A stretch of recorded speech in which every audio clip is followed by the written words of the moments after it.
jungle. जतचे police निरीक्षक संदीप कोळेकर यांची तडकाफडकी बदली. जत पोलीस ठाण्याबाहेरील गोळीबार व सांगलीतील वेदांत वणगर खून प्रकरण भोवले.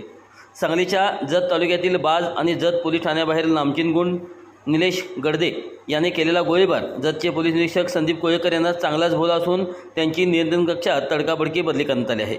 नामचिनगुंड निलेश गडदे यांनी ठेकेदार लक्ष्मण खरात यांच्या बाज या गावात व जत पोलीस ठाण्याबाहेर गोळीबार केला होता. या प्रकरणी त्याच्यावर तातडीने कारवाई करण्यामध्ये पोलीस निरीक्षक संदीप कोळेकर यांनी निष्काळजीपणा केला होता. त्यानंतर नामचिनगुंड निलेश गडदे यांनी सांगलीत वेदांत बनगर या मुलाच्या डोक्यात गोळी झाडून त्याचा खून केला होता. या प्रकरणी संदीप कोळेकर यांची तातडीने बदली करावी अशी मागणी आमदार गोपीचंद पडळकर, आमदार सदाभाऊ खोत यांनी पोलीस अधीक्षक तुषार जोशी यांच्याकडे केली होती.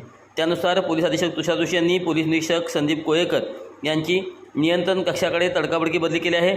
तर जत पोलीस ठाण्याचा कार्यभार सहाय्यक पोलीस निरीक्षक गिरिजाप्पा लातुरे यांच्याकडे सोपवण्यात आला आहे.